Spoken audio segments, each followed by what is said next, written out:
Томи Минков сега на ниския пост срещу Миро Васов. Отклонява към Йоанниски Крилис, който взима първата стрелба в срещата и Локо Пловдив повежда с 3-0 след добра комбинация.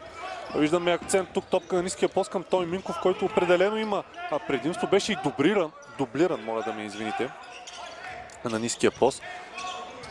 Знаем пък иначе колко опасен може да бъде Йоанниски Крилис в такива ситуации. Определено един от по-качествените стрелци в лигата през този сезон. 10 на 5 до момента. Миро Васов. Опит за пас там към Малан Арнет. Йоанниски Крилис обаче разгада какво иска да направи Миро Васов и сега нова контра за Локо Пловдив. Крилис, хубаво завършване там с лявата ръка. Отново точки от бърза атака за Локомотив. Направи екстра подаване към Томи Минков. След това много добре Томи Минков намери Йоанниски Крилис на тройката. И вече имаме първа двуцифрена преднина в полза на Локомотив. Чакаше сякаш реакция от съдиите. И ситуацията беше 5 на 4. Йоанниски Крилис отново на пресечка, намерен от Томислав Минков. Изключително добре стои отбора на Локомотив Пловдив. Крилис добре смени посоката и за малко да реализира с тази стрелба с висока парабола. Мал шанс тук за Крилис, иначе много добре изиграна ситуация. Хубаво намерени от Преслав Дурев. Една добра работа в защита на Кръстомир Михов, моля да ме извините. Добрата игра в защита е пренесена в нападение. Йоанниски Крилис с 13-та си точка в матча.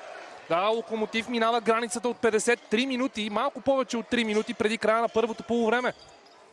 Пробив е спрян чисто от Йоанниски Крилис. За сега възможно за бърза атака, причислено предимство за Локомотив. Прекрасно развитие на тази бърза атака. Йоанниски Крилис вече е лидер по отношение на точките за Локо, 17 за него. Между другото, както и 9 точки. Дали няма да станем свидетели на трипъл дабъл. Крилис там беше фаулиран, но съдите решиха да пропуснат този контакт. Крилис стига до коша. Даже вече е с 10 борби Томи, статистиката се обнови. И 19 точки пък за Крилис. Красива комбинация. Тук сътворена изцяло според мен на импровизация от двамата в този случай. Крилис от средна дистанция отново е точен. 21-а точка за Крилис. Крилис започва второто полувреме така както започна и матча. Изключително ефективно, с изключително добре подбрани стрелби. Връщат на серията на рилски спортист.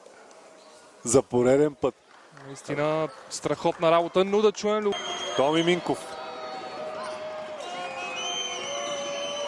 10 секунди за нападение. Йоанниски Крилис. Степбек за 2 точки изравнява резултата. Йоанниски Крилис и стрелбата от дистанция през второто по време не му върви, но пък от средна се чувства изключително комфортно. Сега ясно е, че в този двубой е много лесно да си направиш върховите постижения за сезона, защото основните играчи на Локомотив играха над 32 минути всеки един от петимата, но Крилис никога не е вкарвал 23 точки до момента в НБЛ. Днес го прави и то го прави с 7 от 10 за 2 и 3 от 8 от тройката. Малко за неговото самочувствие, сякаш огромно развитие спрямо и миналата година и по-предходни кампании. Не се страхува от момента, не се страхува сам да изиграе ситуация. Свикнали сме да говорим, че той е човек, който е опасен на кетчен шут, но и от дрибъл днес видяхме на доста добри отигравания. Обнадеждаващо ли е това лице на Локомотив за остатъка от сезона?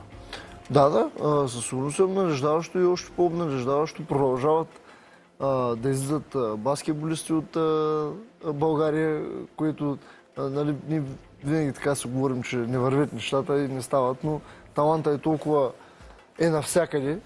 Винаги излизат от поколенията хубави деца. Крилис е потвърждение за това нещо. Стреля с много голяма увереност, със самочувствие и езика на тялото му е много добър. В спадовете няма негативна емоция и в възходите пък няма някакво въодушевление излишно.